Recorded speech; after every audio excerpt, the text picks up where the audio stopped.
I'm standing on my cat's noisy tunnel. Hi, I'm vlogging. I have 2 cameras on me. This is gonna be fun. Okay, let's be done with this part now.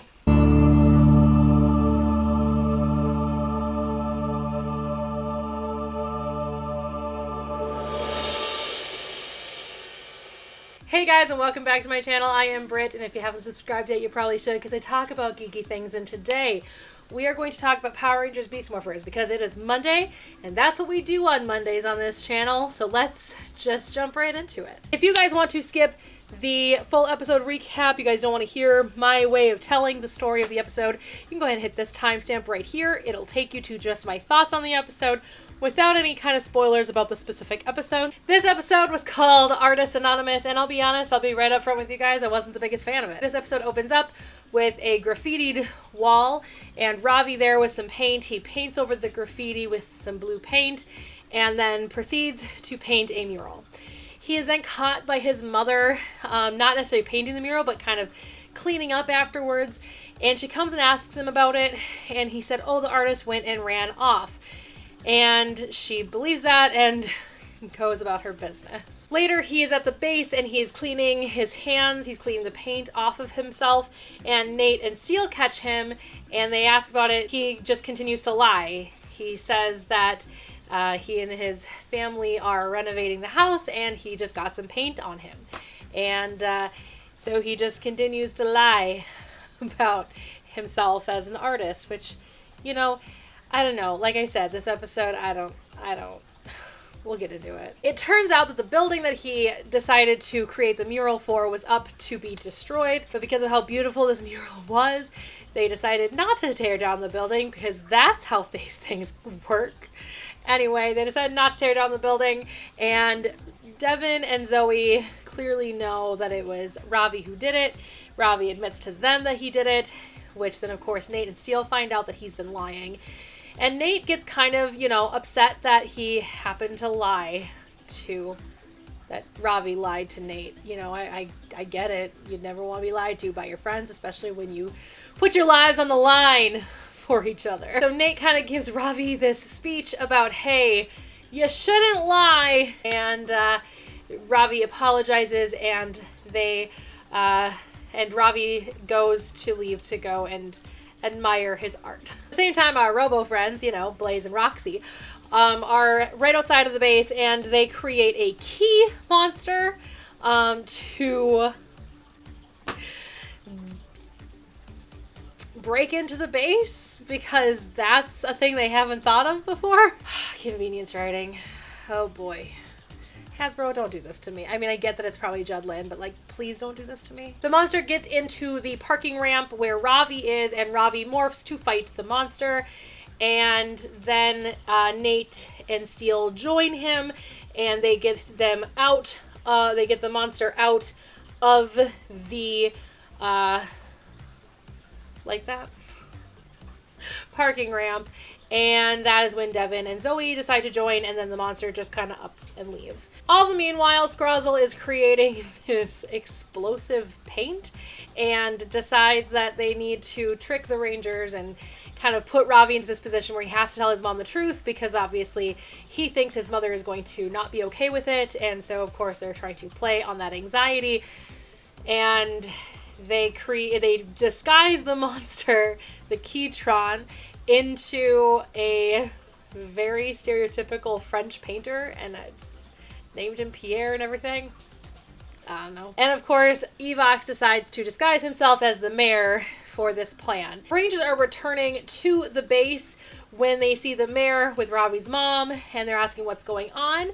And Ravi's mom explains that the mayor had kind of convinced her to paint a mural on the side of the building, of the base, you know, on the side of their base. Anyway, well, you get it. They said, well, who are you going to get to paint it? And they said, well, of course, the person who painted the famous mural that was painted this morning. And Nate asks, how are you going to find that person? And they said, we already have. And then the monster pops out in his Pierre costume and says that he's the one who painted it.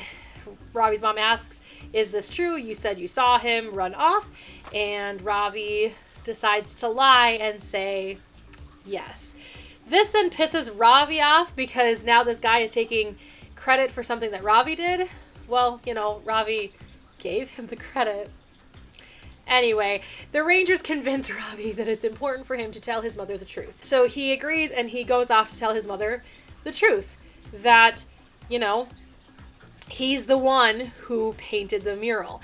And his mother gets really upset that he lied to her and that he wants to be a painter.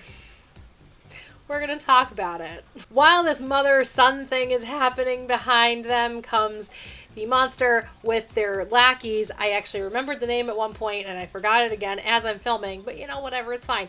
They're coming with the explosive paint to throw on everybody.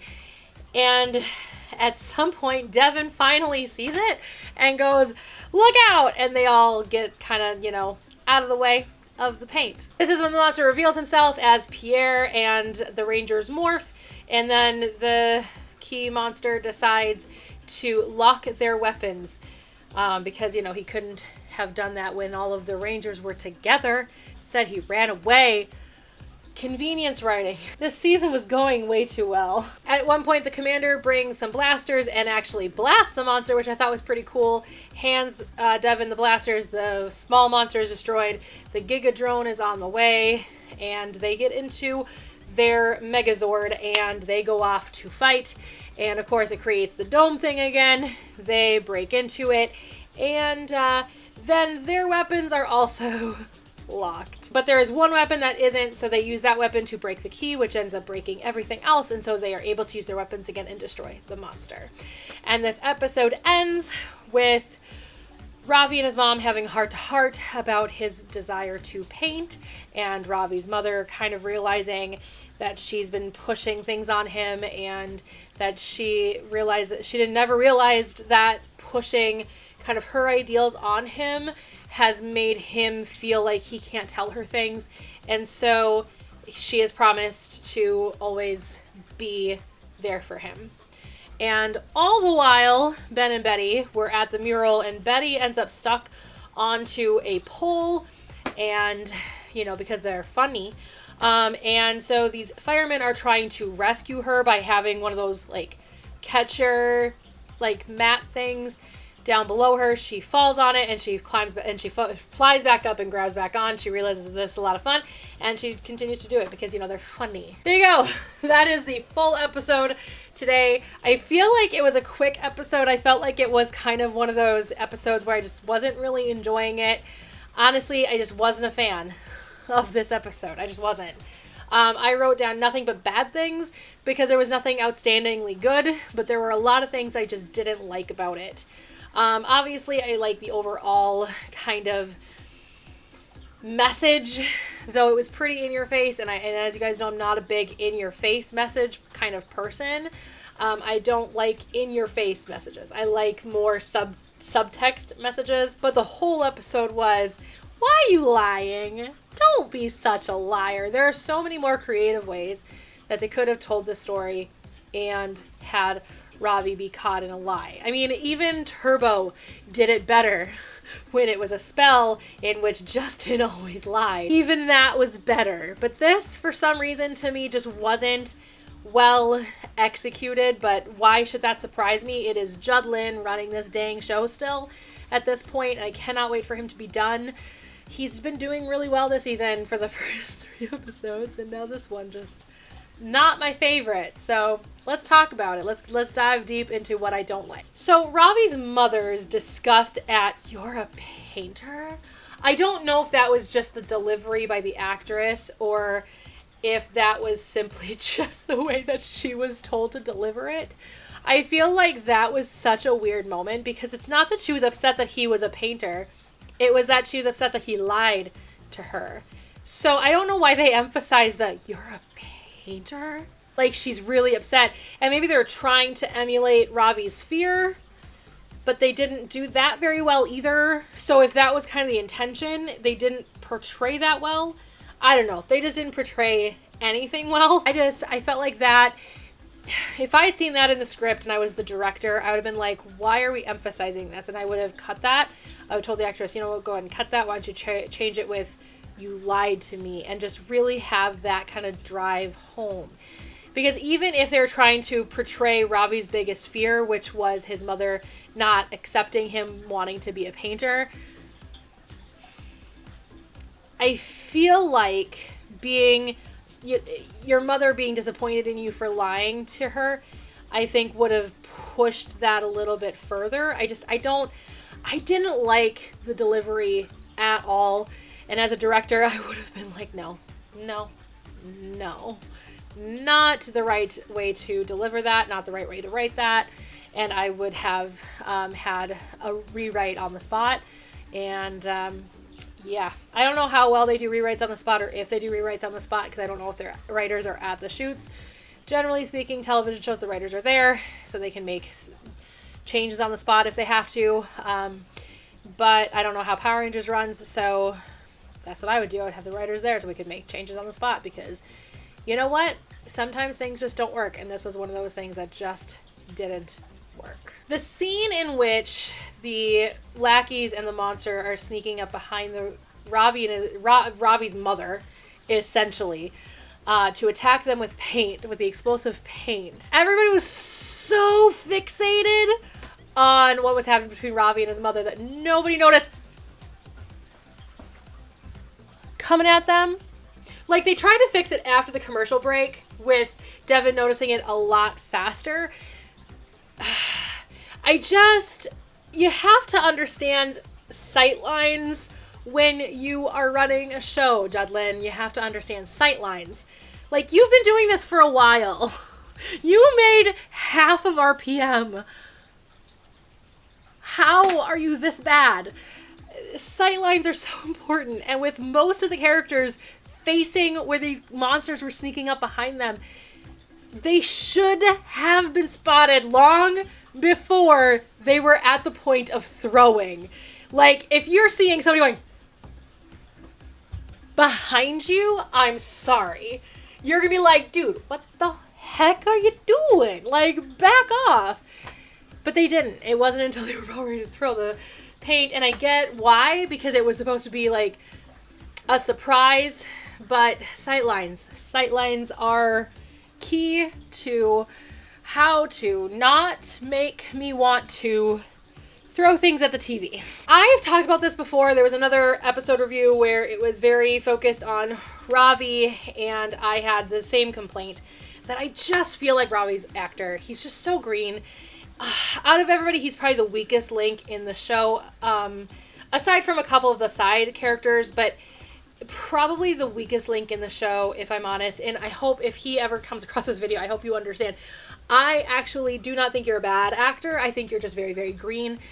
But I feel like he was very robotic in a lot of the ways that he delivered his lines, almost to the point that I'm like, are we going to have like one of those weird twists in the end that we find out that Ravi's actually also a robot like Steel? I don't think so. I don't think we're going to do that again, because we've done that before. But at the same time, I don't know, like, I feel like he just gave very robotic, like, he moves robotically, and he gives lines sometimes very robotically. It just doesn't feel genuine. I don't know. And like I said, I hope if he comes across the video, I hope that he doesn't think I think he's a bad actor. I just think he's probably the greenest out of everybody on the cast. I think that he's probably the weakest out of everybody on the cast, but that doesn't mean anything. That just means he has more learning to do, and you're always learning. I'm always learning. I don't know everything about acting. I don't know everything about directing. I can't do Shakespeare to save my life. I can't do slapstick comedy to save my life. And those are both things that I wish I could do. I just can't. I've been acting my whole life, and those are things I just don't have the proficiency to be able to do. So it has nothing to do with whether or not you're a good or bad actor. It has everything to do with what you are capable and not capable of doing, and that doesn't necessarily dictate good or bad. Just dictates green. And if I tried hard enough, probably could do Shakespearean acting. I just don't care enough to try. I'm just going to say Ben and Betty and then leave it as that. Look, again, their actors are fine. Like, I don't have anything against their actors, but gosh, I just hate every ounce of execution of their characters. Every ounce of execution of their characters are the actual worst. They're trying so hard to make them Bulk and Skull, But you have to have the right actors to play Bulk and Skull.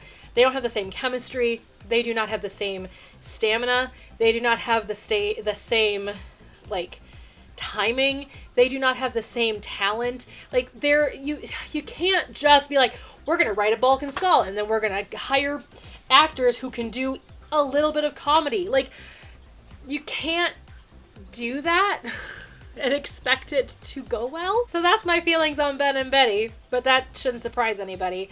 I talk about them nearly every episode because I just can't handle it. And then, of course, just the in-your-face message. Like, there are so many more creative ways that you can tell stories, especially when it comes to lying. Like, it could have been as simple as Ravi saying a lie that evolved and evolved and evolved like a game of telephone, and then finally at the end we have this big explosion of this big lie that came from Ravi's little white lie to expand that kind of, like, lies get bigger as they keep going. Like, that in itself would have been a better in-your-face story. Like I said before, I prefer subtext story even in kid shows. I think kids are smarter than we think they are. At least I know that, like, 90s shows were 90s kid shows were very much on that kind of spectrum of, like, they knew how smart we were. But it's like kid shows today, we have to pretend they're dumb. And I don't like that. And that's the other thing, too, is obviously it's still on Nickelodeon, so we still have to pretend it's a kid show. But at the same time, like, the demographic is my age. And again, maybe I'm the only person that finds it just really annoying because I studied film history and film criticism, and I am an actor and I am a director. Obviously, like, I have a different perspective than some people do, but at the same time, like, I cannot be the only one who finds these things annoying. Anyway, my other thing that I didn't write down, but I just thought of it now, was the fact that at the end, when Ravi's mom has him sign his name to the mural he painted at the beginning, why was the job that she had him do not painting the mural outside the base? We don't know that the mayor is Evox yet. So wouldn't Ravi's mom still want to paint the mural? And she didn't. So I don't know.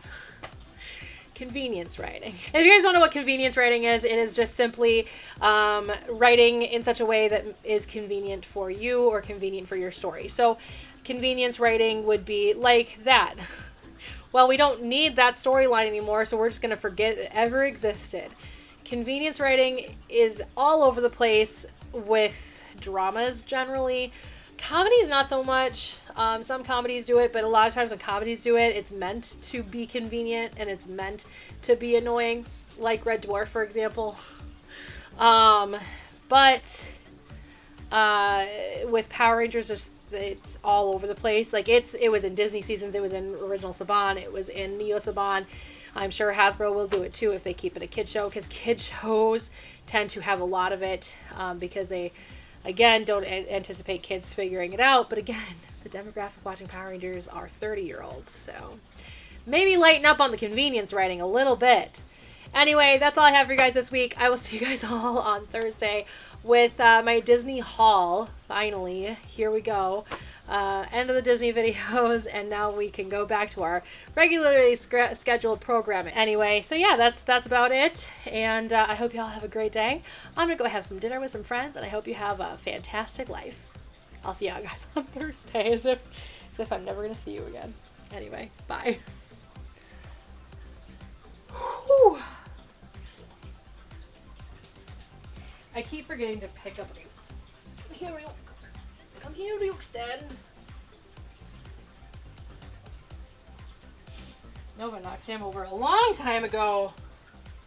Keep forgetting to pick him up. Come on. Go in. There. Hold out that apple. There you go. Good, Setsuna. Keep your eye away from Ryuk. You do not need to become light.